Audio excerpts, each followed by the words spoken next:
Everyone thought I was obsessed with him. That's why they laughed. The lecture room was buzzing with the murmurs of students chatting, blatantly ignoring the professor. I hated that. I wasn't there to listen to conversations that had nothing to do with child development. Rolling my eyes with a sigh, I put my pen down and rested my chin on my hands. I couldn't hear much, not when I was sitting way at the back. I'm rarely late to my psychology lectures, but I got my days mixed up and entered the room just before the lesson began. Entering the room and having everyone turn to stare at me had been socially painful. I had just lowered my head and refused to meet anyone's eyes while I looked for the closest available seat. Fortunately, I spotted an end seat, providing a quick exit. A guy with big hair sat several rows in front of me. My friends called him Mr. Fab, short for Mr. Fabulous, on account of his good looks, physique, and hair. They were always giving guys names like that. Mr. Australia was apparently good in bed, Mr. Far Beauty was handsome from afar, but unattractive up close, and so on. It was amusing. As I leaned forward on my desk, I narrowed my eyes a little as a thought came to mind. My cousin had mentioned having a cricket friend in my year who was also studying psychology. He mentioned one distinct feature: a guy with big hair. Mr. Fab was the only one who seemed to fit that description. Since I couldn't hear the professor anyway, a little observation seemed preferable to just waiting for the lecture to end. As I struggled to recall the other little details my cousin had provided, I waited for Mr. Fab to turn his head to the side so I could see his profile better. I was careful not to stare too long. The last thing I wanted was anyone to see I was staring at a guy. So, I cleverly, or so I thought, glanced at Mr. Fab for only a few seconds before turning my eyes to the professor and finally looking down at my textbook. It seemed like a good combination. I was probably 2 minutes into my observation when Mr. Fab's head slowly turned around. I thought nothing of it and averted my gaze just to be on the safe side. However, I could feel eyes on me, so I looked back. My breath hitched, he was staring straight at me. My entire face immediately burned with shame and awareness while my brain scrambled to convince me that it had nothing to do with the fact that I had just been observing him. It was just a coincidence. These things happened all the time. Nothing would come of it. At any moment, he would turn back, and everything would be just fine. I waited for that moment, but it never came. He did turn his head, but only to whisper into the ear of the girl beside him. I watched her eyebrows lift in amusement before she looked behind her, and straight at me. My heart was hammering in my chest at this point. He had told her that I was looking at him. He had to have. But how did she immediately know it was me? What had he said to so quickly define what I looked like? My mind swam with questions and possibilities as I tried to make sense of the situation. Having one friend staring and grinning at me was bad enough, but soon the girl whispered to the guy beside her, and he also turned back to look at me. At this point, I had lost hearing in my ears, except for a dull ringing sound that made me feel like I was underwater. I wanted to look away, to pretend I didn't care, but I couldn't. It was like I needed to see how far they would go. I soon found out. Nearly half the row had turned to look at me and snicker. Considering that each row seated around 16 students, that meant 8 pairs of eyes were watching me like a spectacle. I couldn't understand it. All I'd done was look at him a little. I hadn't committed a terrible crime or done anything truly embarrassing. To be honest, I knew what was happening because it had happened before. Once, when I was 17, I had been friendly toward a cousin of a cousin. I had already known him for a couple of years by that point, so his behavior had shocked me. This particular story happened the day after my older sister's 21st bash, and I was tidying up my mother's room. He walked past and I greeted him. He asked why I was greeting him. I was confused. Wasn't that just normal? My sisters spoke to guys all the time and were friends with them. I just wanted the same thing. At the time, I had not yet understood that being overweight and unattractive was a sin, and that I wasn't allowed to approach guys in any shape, way, or form. I told him that I just wanted to greet him, and do you know what he said? He told me that it was because I wanted to see him. Then he gave this self-assured smirk that has haunted me from that moment. I had finally learned my place in the unofficial world hierarchy. I was way at the bottom, just above useless, skimming disgusting, to be avoided at all costs. Frankly, it wasn't fair. Greeting a guy or briefly observing him should not have earned me the level of shame that bubbled in my belly like a spicy meal coming back to torture me with heartburn. I didn't know of any other girls who had faced this kind of embarrassment. I finally lowered my eyes and stared at my hands. The burn in my nose and eyes warned me that if I didn't pull myself together, I would cry and attract more unwanted attention. Cupping my burning cheeks, I willed them to cool down. They were probably bright pink, like a lighthouse guiding more onlookers to witness my shame. I felt silly for wanting to cry over something that seemed so stupid and shallow, but Mr. Fab's behavior was just another example of how I've been an easy target for people like him. As soon as the lecture ended, I bolted out of the room and ran for the closest bathroom, locking myself in a stall. I didn't cry. I just sat there and waited for my emotions to calm down. Once I passed the lightheaded stage, I would be okay. Numbness would soon follow, making me feel dead inside for a few hours. That meant interacting on autopilot, walking to my lectures because I knew the path, talking to friends because it was expected, and finally heading home. Only, it wasn't home, just where I lived with relatives while studying. No one noticed anything was wrong with me, and that was how I preferred it. The following days on campus became a game of hide and stay hidden, so Mr. Fab couldn't lay his eyes on me again. I was good at hiding, or so I believed. It was probably a week later when I dragged myself to one of my last psychology lectures for the day. I was exhausted mentally and emotionally, having stayed up all night trying to read over my notes and dealing with relatives who didn't respect my boundaries. I didn't care about where I sat down for the lesson. I just needed to get through it and go home. The thing about getting very little sleep almost every day meant that it would finally catch up to you. I just wish it hadn't happened in that class. You know you're exhausted when your body falls asleep without your knowledge. Well, my body decided to override my wishes and shut me down for a couple of seconds, leaving me confused when I woke up and realized that I had dozed off in the middle of the lesson. I quickly straightened my body, subtly checking for drool as I shyly looked around the room to see if anyone had noticed. At first, it seemed that no one had seen me, so my shoulders relaxed a little, only to quickly feel a painful pang of tension radiate throughout my body. Mr. Fab, who was sitting in the middle of the room and several rows down, was staring at me. Not only was he staring at me, but he was laughing along with his friends. They were pointing at me. I had once again become a spectacle for their entertainment. That painful stab of tension after relief is a dangerous combination. It rendered me incapable of a reaction for several seconds because the exchange had happened too suddenly and violently. I could only stare at Mr. Fab and his friends as they openly mocked me for something as innocent as falling asleep in class. I wasn't the first, and I certainly wouldn't be the last, so why had they socially cornered me? Just the other day, I had sat next to a friend who had fallen asleep during a lecture. No one had looked her way. Everyone had been focused on their mini conversations or the lesson. Yet, with me, it was different. It was like having a target on my back, and I had a feeling they would continue to single me out at any chance they had. I knew I wouldn't be able to handle that. I know I come across as a coward or that I'm exaggerating the experience. Others would shrug it off, right? Only if you'd had a normal life without social bullying. Only if you didn't suffer from social anxiety. Only if people didn't treat you differently from your siblings. Still, I had a fierceness inside me that came out whenever I really needed it.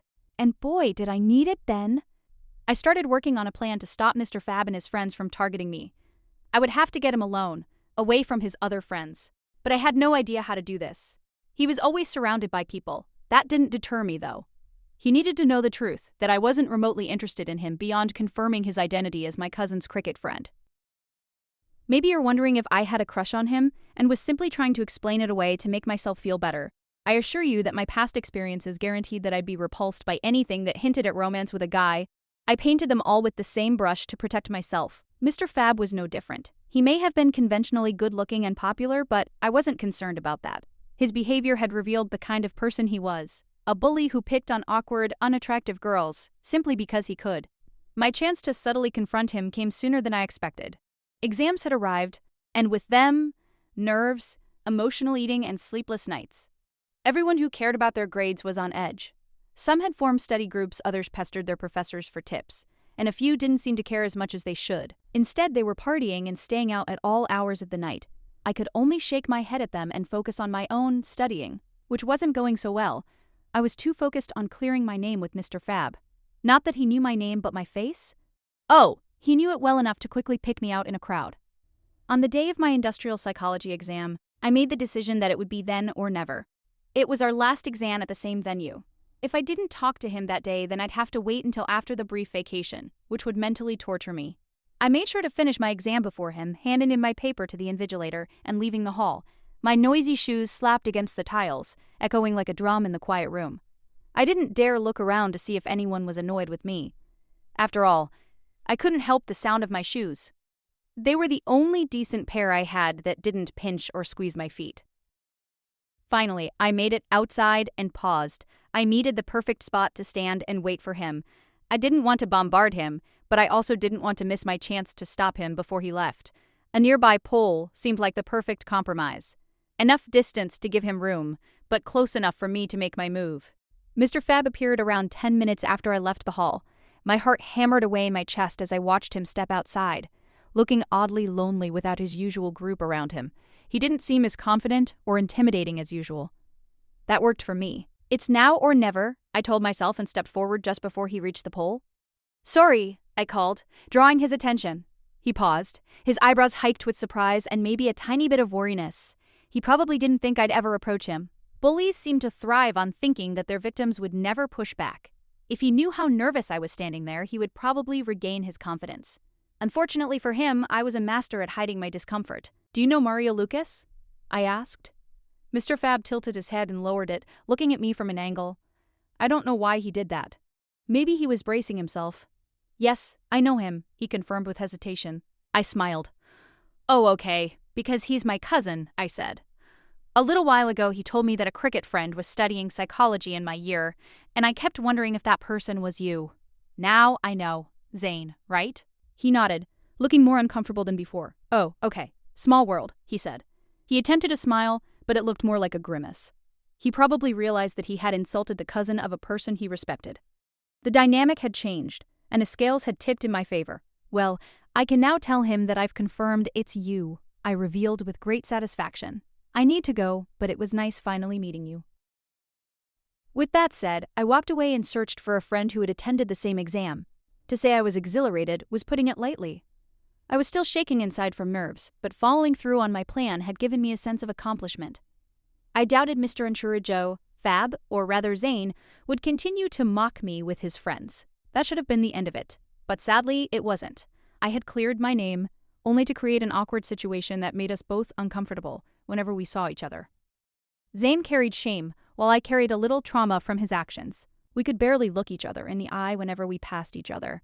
Although I had resolved the issue of his unreasonable assumptions, confronting him had created another situation that felt just as stressful. I didn't know just how deeply the experience had embedded itself in my nervous system until the very idea of him talking to me caused me to temporarily grow deaf. That moment happened outside the lecture room during the following term.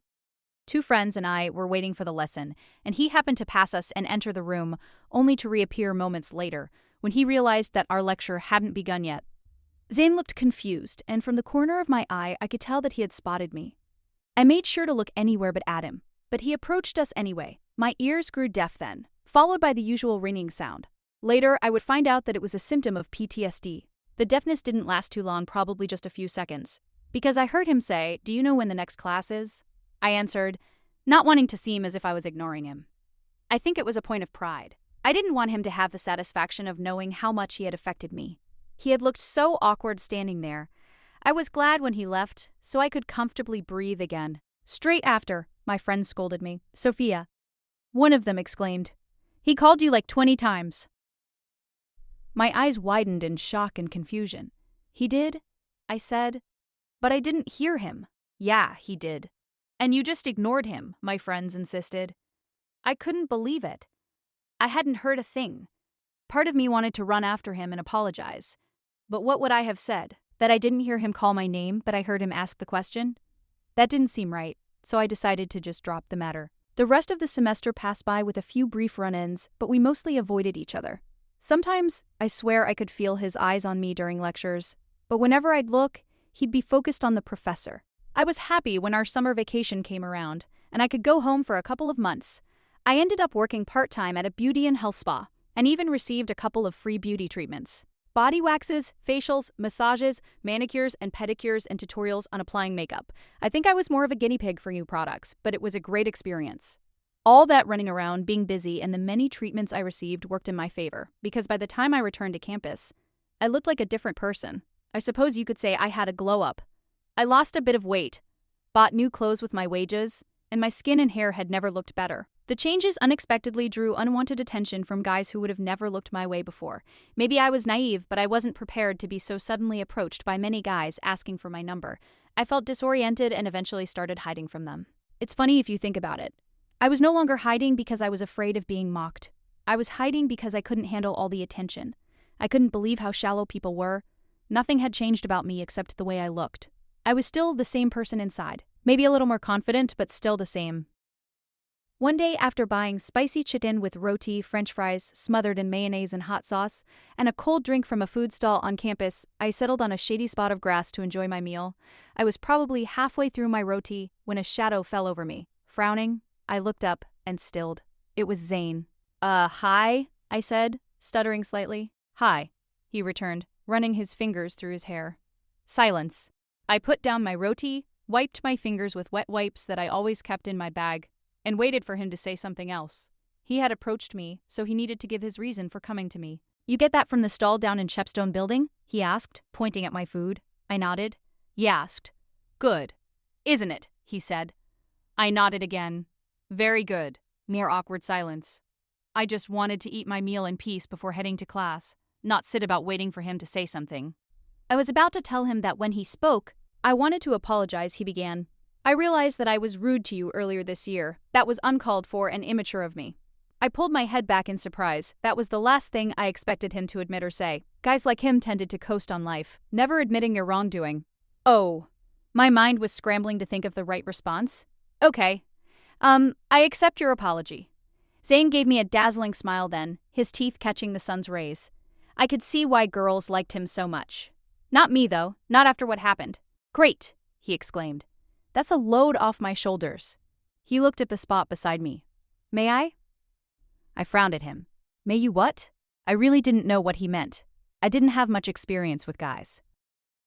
The tips of his ears turned a little pink. I'd like to join you if that's okay. Oh, he wanted to sit next to me, but that didn't make any sense. He had apologized, and I accepted. The next step would be for him to leave so I could finish my meal in peace. I had a double lecture soon with a professor who kept her students on their toes. I needed to be full and prepared. I'm eating, I pointed out matter-of-factly. I'd like to concentrate on my meal if you don't mind. That sounded firm, but polite to my ears. Frankly, he should have understood how ridiculous his request was. Oh yeah, right, he said. He averted his gaze. Sorry if I disturbed you. I nodded and looked at him expectantly. He needed to leave. Apologizing to me didn't mean we would become friends. It occurred to me then that maybe he had been affected by my transformation and was trying to flirt with me. The idea was so ludicrous that I almost laughed. Zane hesitated for a moment before he turned around and left, looking back at me once. I watched his retreating figure for a bit before returning to my now cold meal. Still, it was delicious. The sun was shining, my belly was nearly full, and I was doing okay. That was all that mattered.